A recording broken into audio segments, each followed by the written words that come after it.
Hi friends, welcome back to our channel friends. ఈ వీడియోలో వచ్చేసి మన తెలంగాణలో ఉన్న 2,90,000 మంది ఆసరా పెన్షన్ పొందుతున్నారో వాళ్ళకైతే మరో శుభవార్త తీసుకొచ్చింది ఈసారి ప్రభుత్వం. ఆ శుభవార్త ఏందంటే, మనకి అంతకుముందు హామీ ఇచ్చినట్టు చేయూత పెన్షన్ కింద వచ్చేసి అందరికైతే డబ్బులైతే పెంచుతామని చెప్పారు కదా! ఆ డబ్బులైతే పెంచడం అయితే జరిగింది. బట్ ఖాతాలో ఎప్పటి నుంచి జమ చేస్తారో, డబ్బులు పడ్డాయా లేదా అనేది పూర్తి ఇన్ఫర్మేషన్ ఈ వీడియోలో మీకైతే ఉంటది కాబట్టి వీడియోని మీరు లాస్ట్ వరకు చూడండి. అలాగే మన ఛానల్‌ని మీరు ఫస్ట్ టైం గనక చూస్తుంటే సబ్స్క్రైబ్ చేసి పక్కనే ఉన్న బెల్ ఐకాన్‌ని ఆల్‌లో పెట్టి ట్యాబ్ అయితే చేయండి. ఇప్పుడైతే మనమైతే లేట్ చేయకుండా వీడియో అయితే స్టార్ట్ చేద్దాం. కొంచెం మీరైతే లైక్ చేయడం మర్చిపోకుండా లైక్ చేయండి.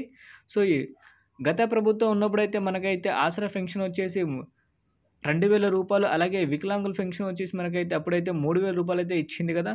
ఆ పథకం కింద వచ్చేసి మనకైతే పేరు మార్చేసి చేయూత పథకం అయితే తీసుకొచ్చారు. సో, దీంట్లో భాగంగా వచ్చేసి అయితే ఆసరా పెన్షన్ పొందుతున్న వాళ్ళకైతే రూ. 4,016 దాంతో పాటు వికలాంగులు ఎవరైతే ఉన్నారో వాళ్ళకొచ్చేసి మనకైతే రూ. 6,016 అయితే ఇవ్వడం అయితే జరుగుతుంది. సో, మనకైతే ఈ పెన్షన్ డబ్బులనేది వచ్చిందా? రాలేదా? మీకైతే చాలా అయితే డౌట్ అయితే ఉంది కదా! ఈ డబ్బులు వచ్చేసి మనకి జూన్, జూలై మంత్ నుంచి అయితే కంటిన్యూ అయితే ఉంటది. 2 మంత్స్ అమౌంట్ మనకి ఆగస్ట్ ఫస్ట్ వీక్‌లో అయితే మన ఖాతాలో అయితే జమ చేస్తారు. పోస్ట్ ఆఫీస్‌లో తీసుకున్న వాళ్ళు పోస్ట్ ఆఫీస్‌లో తీసుకోవచ్చు. అలాగే నేరుగా ఖాతా వికలాంగులు ఎవరైతే ఉంటారో వాళ్ళకైతే వాళ్ళ ఖాతాలో అయితే జమ చేస్తుంది ఈసారి ప్రభుత్వం. సో, దీంట్లో అయితే ఎలాంటి ఇబ్బంది లేదు. కాకపోతే గత ప్రభుత్వం ఉన్నప్పుడు కొంతమంది అధికారులు ఫేక్‌గా పెన్షన్స్ అయితే అమలైతే చేశారు కదా! వాళ్ళకైతే ఇప్పటి నుంచి అయితే పెన్షన్స్ అయితే రాదు. అర్హులున్న ఎవరైతే వ్యక్తులు ఉన్నారో వాళ్ళకి మాత్రమే ఈసారి నుంచి అయితే పెన్షన్ అయితే రాబోతుంది.